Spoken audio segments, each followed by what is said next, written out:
T20 ప్రపంచ cup 2026కు సమయం దగ్గర పడుతున్న తరుణంలో భారత మాజీ కెప్టెన్ మరియు ప్రస్తుత టోర్నీ ప్రచారకర్త రోహిత్ శర్మ జట్టు ఎంపిక ప్రక్రియలోని క్లిష్టతలపై చేసిన వ్యాఖ్యలు క్రీడా ప్రపంచంలో పెను సంచలనాన్ని సృష్టించాయి. ఒక అంతర్జాతీయ జట్టుకు నాయకత్వం వహించేటప్పుడు ఎదురయ్యే అతిపెద్ద సవాలు కేవలం మైదానంలో వ్యూహాలు రచించడం మాత్రమే కాదని, అర్హులైన ఆటగాళ్లలో ఎవరిని ఎంపిక చేయాలి, ఎవరిని పక్కన పెట్టాలి అని నిర్ణయం తీసుకోవడమే అత్యంత కష్టమని ఆయన వివరించారు.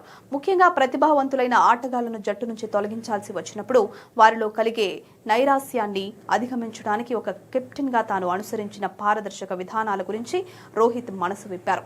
గతంలో శ్రేయస్ అయ్యర్, యజ్వేంద్ర చాహల్ మరియు మహమ్మద్ సిరాజ్ వంటి కీలక ఆటగాళ్లను కొన్ని మెగా టోర్నీల నుండి తప్పించాల్సి వచ్చినప్పుడు ఆ నిర్ణయం వెనుక ఉన్న సాంకేతిక కారణాలను మరియు జట్టు సమతూకం కోసం బోర్డు తీసుకున్న వ్యూహాత్మక ఆలోచనలను వారికి నేరుగా వివరించినట్లు ఆయన వెల్లడించారు.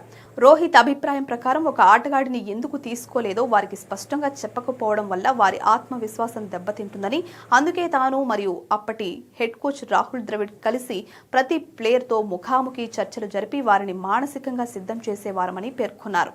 మరోవైపు రోహిత్ శర్మ తన కెరీర్లో తొలిసారిగా ఒక టీ20 ప్రపంచ కప్ను మైదానంలో ఆటగాడిగా కాకుండా ఇంటి నుండి ఒక ప్రేక్షకునిగా చూడబోతూ ఉండడంపై తనదైన శైలిలో స్పందించారు. 2007లో ప్రారంభమైన తొలి టీ20 ప్రపంచ కప్ నుండి మొన్నటి విజయం వరకు ప్రతి టోర్నీలో భాగమైన తనకు ఈసారి బయట నుండి మ్యాచ్లను వీక్షించడం ఒక వింత మరియు సరికొత్త అనుభూతిని ఇస్తుందని ఆయన అన్నారు.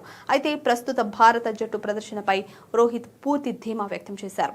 గత 2 ఏళ్లుగా జట్టులోని 80 నుండి 90% మంది ఆటగాళ్లు నిలకడగా కలిసి ఆడుతూ ఉండడం మరియు జట్టు సగటు వయసు కేవలం 25 ఏళ్లు మాత్రమే ఉండడం భారత్కు పెద్ద సానుకూల అంశమని ఆయన విశ్లేషించారు. యంగ్ ఇండియాలో ఉన్న ఆ గెలుపు, కసి, వేగం రాబోయే ప్రపంచ కప్లో భారత్ను మరోసారి విజేతగా నిలబెడతాయని ఆయన ఆశాభావం వ్యక్తం చేశారు. సెలక్షన్ కమిటీ తీసుకున్న కఠిన నిర్ణయాలు ఒక్కోసారి విమర్శలకు దారితీసినప్పటికీ అవి జట్టు ప్రయోజనాల కోసమేనని గ్రహించాలని, ప్రస్తుత ఆటగాళ్లకు తన పూర్తి మద్దతు ఉంటుందని ఆయన స్పష్టం చేశారు.